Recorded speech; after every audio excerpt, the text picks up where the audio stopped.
dear student, welcome to you in this channel. I am Rohit sir and I am again present with a new video.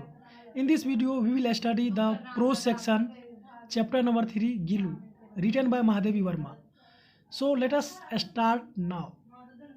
तो इस नए video में हम लोग pros section का तीसरा चैप्टर पढ़ने जा रहे हैं और उस चैप्टर का नाम है गीलू, जो कि एक स्क्विरल का नाम है, गिलहरी का नाम है। उसके बारे में हम लोग चैप्टर में पढ़ेंगे और ये चैप्टर जो लिखा गया है वो है महादेवी वर्मा के द्वारा। और फर्स्ट ऑफ ऑल हम लोग महादेवी वर्मा के बारे में जान लेते हैं, लेखिका के बारे में। इनका इंट्रोडक्शन हम लोग पहले पढ़ लेते हैं कि महादेवी वर्मा 1907 टू 1987, यानी महादेवी वर्मा का जो जन्म हुआ था वो हुआ था 1907 में और इनकी जो डेथ हुई थी वो हुई थी 1987। और she was a leading poetess of the Chhayavadi school of poetry in Hindi. वह हिंदी के छायावादी स्कूल की कविता की एक प्रमुख कवित्री थी। She was also a well known story writer and editor of the famous Hindi weekly चांद। वह एक प्रसिद्ध कहानी लेखिका भी थी और साथ ही साथ वो संपादक भी थी। एक प्रसिद्ध साप्ताहिक जो पत्रिका आती थी चांद, उसकी वो एक संपादक भी थी, एडिटर भी थी। Some of her important works include Deep Shikha, Yama, Nihar, poetry, Shrinkhala ki करियाँ, मेरा परिवार। उनकी जो कुछ महत्वपूर्ण रचनाएं हैं उन रचनाओं में शामिल है दीप शिखा, यामा, निहार जो कि कविताओं का संग्रह है, श्रृंखला की करिया और Mera Parivar. She was the recipient of Mangal Prasad prize, Bharat Bharati award and the Jnanpith award along with Padma Bhushan. इनको कई सारे प्राइज मिले हुए हैं और इन प्राइज में जो महत्वपूर्ण प्राइज है वह मंगल प्रसाद प्राइज, भारत भारती अवार्ड और साथ ही ज्ञानपीठ अवार्ड जो कि लिटरेचर के क्षेत्र में सबसे बड़ा पुरस्कार है। साथ ही उनको पद्म भूषण भी मिल चुका है। She was elected fellow of साहित्य अकादमी, साथ ही वह साहित्य अकादमी के लिए भी चुनी गई थी। तो ये था इंट्रोडक्शन। अब हम लोग आएंगे चैप्टर पे। चैप्टर का जो टाइटल है वो है गीलू। गीलू जो है वो एक स्क्विरल का नाम रहता है, यानी गिलहरी का, जिसके बारे में हम लोग इस चैप्टर में पढ़ेंगे। वैसे महादेवी वर्मा को जो है जानवर या पशु पक्षी इस सब को पालने का जो है बहुत शौक था और वो जो है उसको पालतू बना करके रखती थी। तो इनके जो कई रचनाएं हैं वो पशु पक्षी पर भी आधारित है। तो इन्हीं में से एक जो है वो है गीलू, जिनके बारे में हम लोग आज पढ़ेंगे। गीलू एक गिलहरी का नाम है जिसे कि महादेवी वर्मा ने जो है उसको पालतू बनाया था। तो अब हम लोग स्टार्ट करते हैं। Unexpectedly one morning when I entered the veranda from the room I saw two crows playfully poking their beaks at the flower pots as if engaged in game of hide and seek. एक बार क्या हुआ कि अचानक एक सुबह जब यहाँ पे आई जो आया है वो आया है महादेवी वर्मा के लिए, लेखिका के लिए। कि महादेवी वर्मा बोल रही है कि जब मैं एक सुबह बरामदा पे आई, मतलब रूम से निकल करके, तो मैंने देखा कि दो कौवे फ्लावर पोट, जो एक फूल का जो बर्तन था, वहाँ जो है दो कौवे चोंच मार रहे थे किसी चीज़ पे और वे ऐसा लग रहा था कि वे इंगेज थे। वे एक तरह से इंगेज थे किस प्रकार के काम में, hide and seek. Hide and seek एक फ्रेज है जिसका मतलब होता है छुपने छुपाने वाला, जैसे एक तरह से गेम खेल रहे थे। तो इस तरह का वो काम जो है वो कर रहे थे, चोंच मार रहे थे किसी चीज़ पे। अब वो चीज़ क्या था आगे पता चलेगा। Suddenly my assiduous critic of this mythical tale of the crow was intercepted by my gaze that fell on this tiny being. अचानक यानी उनके मन में जो है वो एक तरह से कुछ लगा कि कुछ एक तरह से कहानी कि कुछ तो ज़रूर बात है। उन्होंने देखा कि कौवे जो थे वो एक छोटे से जीव पे, टीनी बीइंग मतलब बहुत छोटे जीव, उस पर जो है उस पर जो है वो जो है एक तरह से टूट पड़े थे और जो कि वो जो जीव था वो क्या था, lying hidden in the gap at the junction of the pot with the wall. और वो जो जीव था क्रिएचर, वो था दीवार के सहारे जो पोट था, फ्लावर पोट, उसके और दीवार के बीच में जो थोड़ा गैप था उसके बीच में वो था, मतलब जीव था, मतलब गिरा हुआ था कहीं से आकर के। तो उस पर वो जो है वो कौवे चोंच मार रहे थे। Moving closer I saw that it was a teeny baby squirrel that must have accidentally fallen down from a nest and was now being considered by the crows to be an easy prey। और भी closure यानी और भी नज़दीक जाने पर लेखिका ने देखा कि वो एक छोटा सा स्क्विरल का बच्चा था, यानी गिलहरी का बच्चा था, जो कि शायद दुर्घटनावश जो है एक्सीडेंटली वो गिर गया था अपने घोंसले से, और वहाँ पे जो कौवे जो थे वो उसको अपना आसानी से शिकार बनाना चाह रहे थे। Having sustained 2 wounds due to the assault by the pair of crows was enough for this teeny being and he was now motionless clinging to the pot। यहाँ तक कि कौवे जो थे उस पे उसको 2 घाव दे चुके थे, यानी उस पर चोंच मार के 2 घाव उसको 2 घाव दे चुके थे उसके शरीर पे, और ये लग रहा था कि ये घाव अगर एक घाव और भी लगता तो लग रहा था कि वो उसके लिए काफ़ी था। और इस घाव के कारण जो छोटा जो बच्चा था वो मोशनलेस हो गया था, यानी कि गतिहीन हो गया था, वो चल भी नहीं पा रहा था। क्लिंगिंग टू द पोट, वो चिपका हुआ था पोट से। आफ्टर गेट डैट क्या होता है कि everyone remarked that as he would not survive after having been so assaulted by the crows he be left alone. सभी लोगों ने कहा कि यह जो है वो सर्वाइव नहीं करेगा, यह बच नहीं पाएगा, क्योंकि इसे जो है कौवे ने काफ़ी जो है नुकसान पहुंचाया है, और इसको अकेला छोड़ दो अब, क्योंकि अब यह बचने का इसका कोई चांस नहीं है। But my mind refuse to accede to their views and therefore I gently lifted him up and brought him to my room. लेकिन जो लेखिका का जो दिमाग था उसके मन ने यह इस बात को स्वीकार कर दिया कि उन लोगों की बात को उन्होंने स्वीकार नहीं किया। उनको लगा कि नहीं, ऐसा तो नहीं होगा कि ये बचेगा नहीं। मैंने क्या किया, यानी लेखिका ने क्या किया कि उसको जो है प्यार से उसको उठाया और उसको अपने रूम में लेकर के आई, and after wiping the blood from his wounds with cotton wool applied penicillin ointment. और उसके घाव से के खून को, जो उसका घाव को साफ किया, जो ब्लड था उसको, और उसको जो है सूती कपड़ा से जो है उसको साफ करके उस पर जो है मलहम जो है पेंसिलिन वाला मरहम जो था वो लगा दिया उसके घाव पे। After that, I tried to feed him by somehow putting a thin cotton wool wick dipped in milk to his mouth, but he was unable to open his mouth and the drops of milk only sit down from both sides।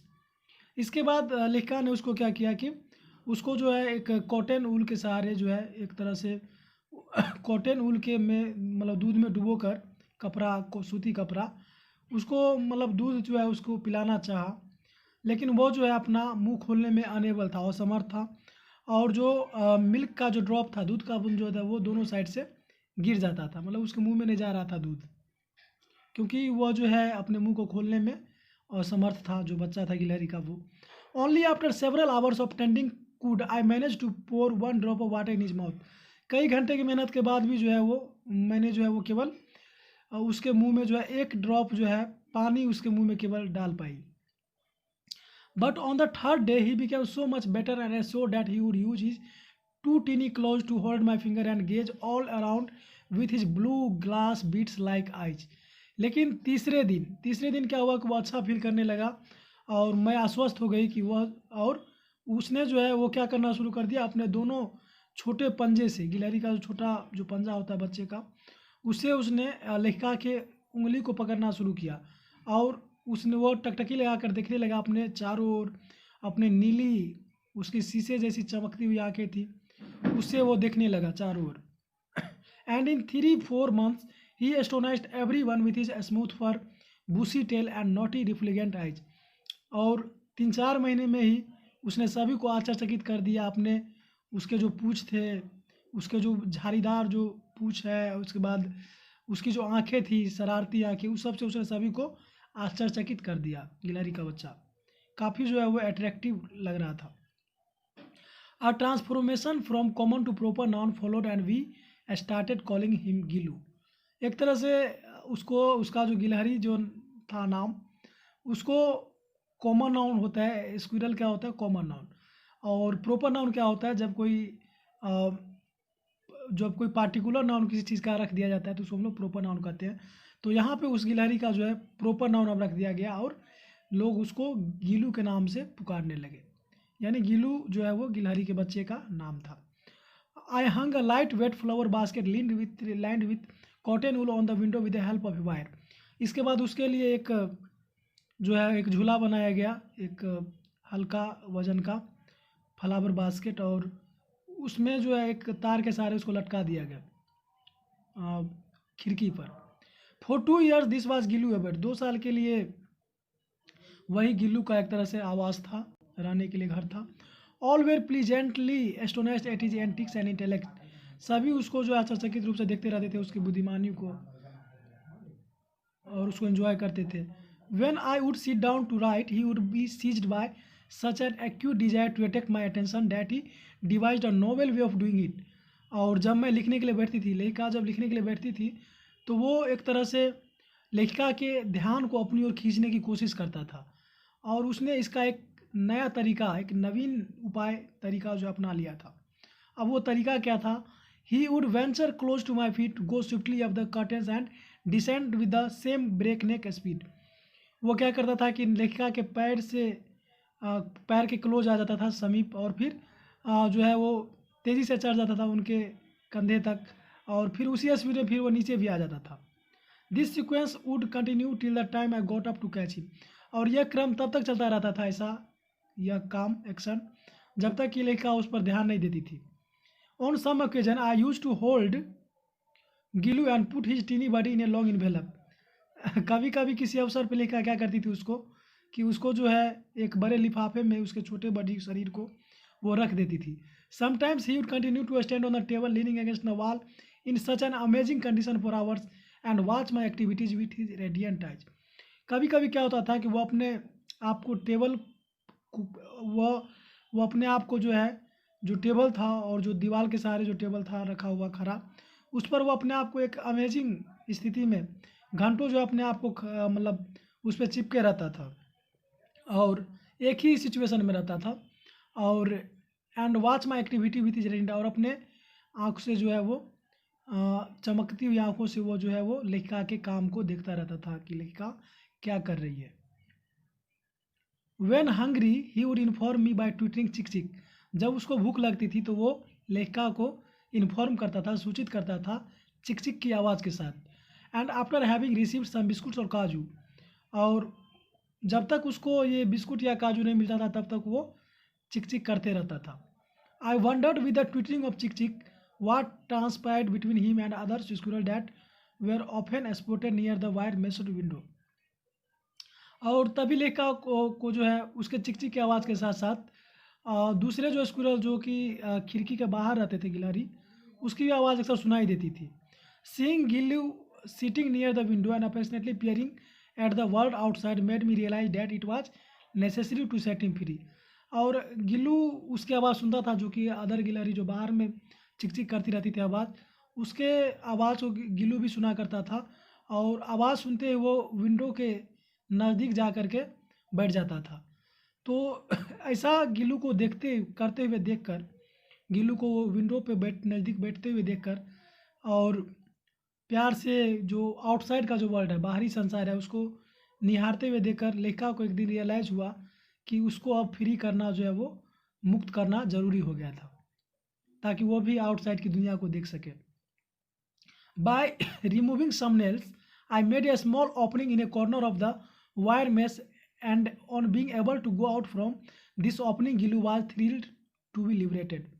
और तब क्या किया गया कि कुछ जो wire लगा था उसको कुछ थोड़ा काट करके एक थोड़ा सा खोल दिया गया रास्ता एक कॉर्नर में, और वायर को हटा दिया गया, और फिर गिल्लू को जो है एक तरह से आज़ाद कर दिया गया कि वो आज़ादी से वो जो है खिड़की के बाहर जा सकता है।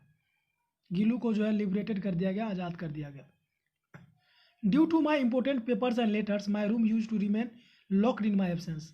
लेखिका कर रही है कि चूँकि बहुत सारे इंपॉर्टेंट जो पेपर होते थे या लेटर होते थे मेरे रूम में, तो इसलिए मेरा जो रूम था, कमरा, वो अक्सर बंद ही रहता था। The moment the room was open on my return from college and stepped in, Gillu would rush on to me and climb up and down from my head to toe. कह रहा है कि जिस क्षण ही मैं अपना रूम खोलती थी, यानी कॉलेज से वापस आने पर, तो गिलू जो है तुरंत मेरे कंधे पर जो है चढ़ जाता था, सिर पर, और सिर से जो है वो फिर जो है वो अंगूठा तक यानी टो तक जो है वो चला जाता था। यानी चढ़ जाता था, उतर जाता था।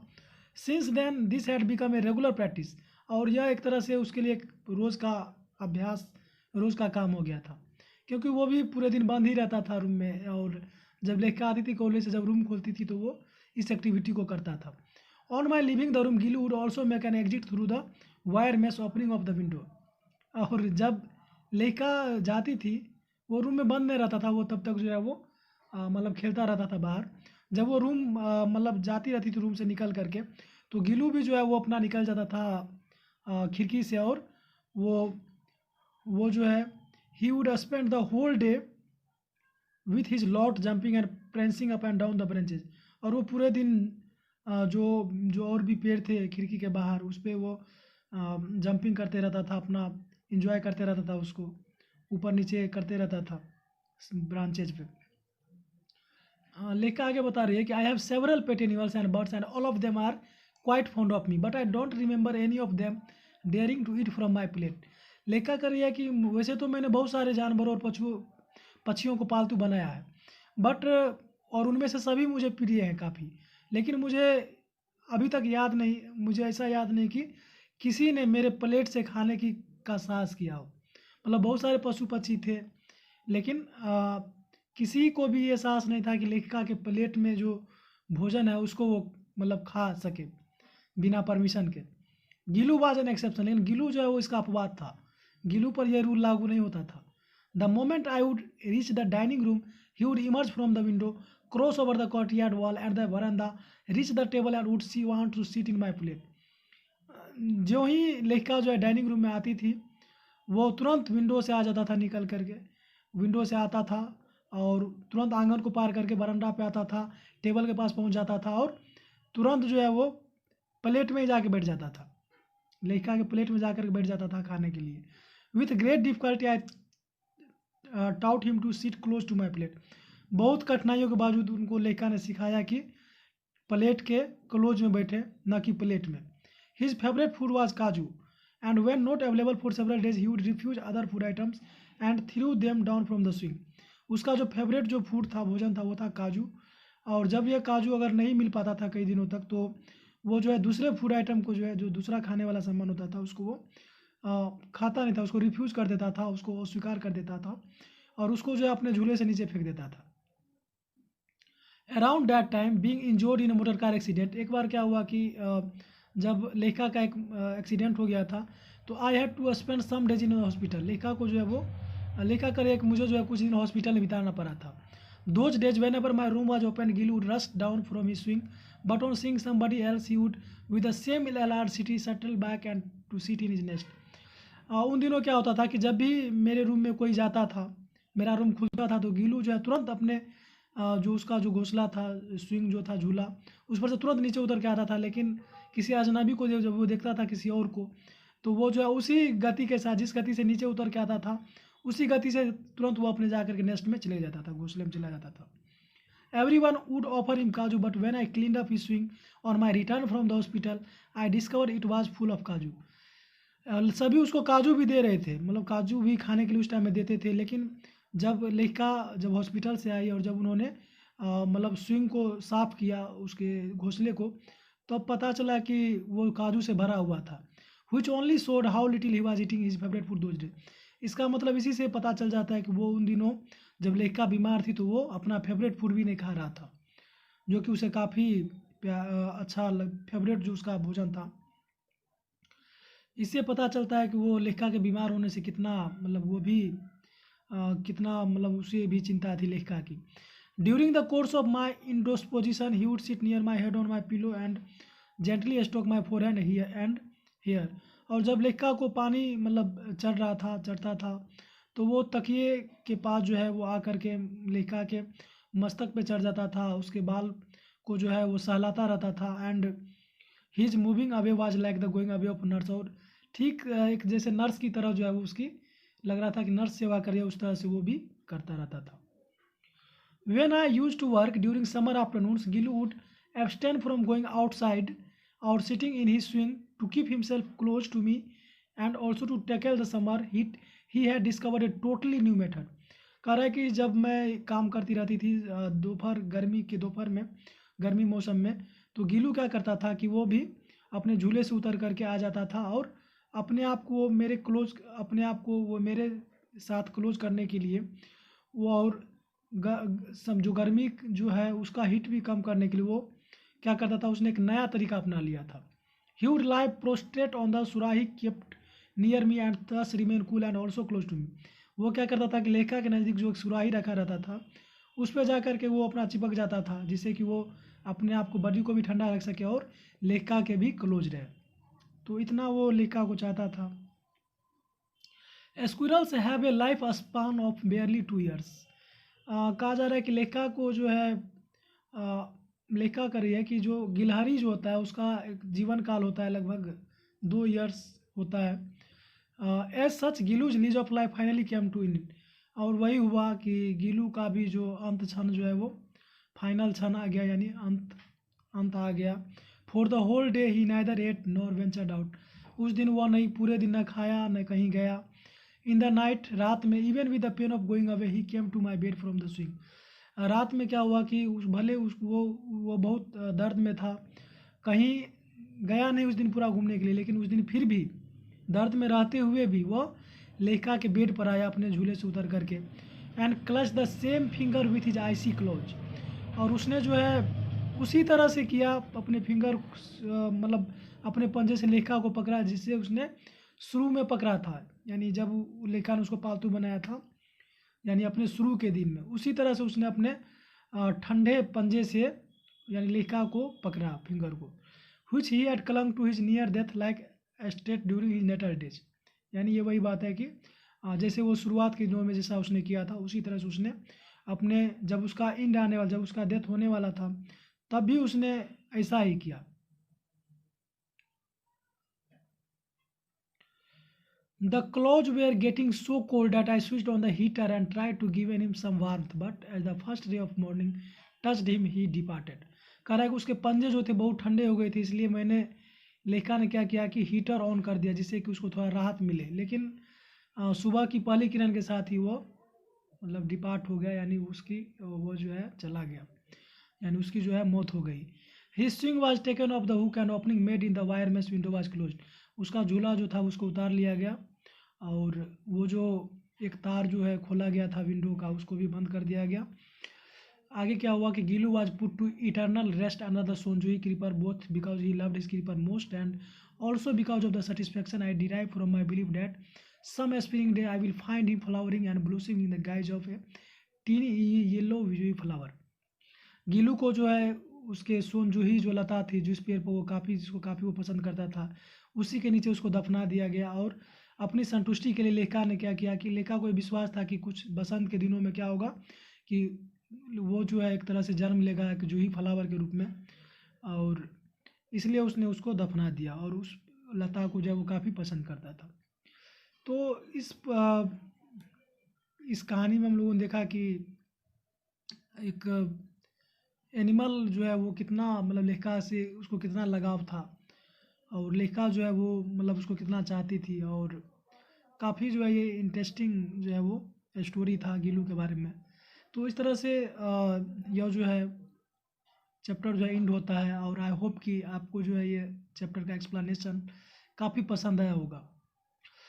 अगर आपको ये हेल्पफुल लग रहा हो तो आप इस चैनल को सब्सक्राइब करें और साथ ही बेल आइकन को भी दबा लें जिससे कि आपको अपकमिंग वीडियो जो है वो मिल सके, और साथ ही इस वीडियो को आप लाइक करें, कमेंट करें और शेयर करें।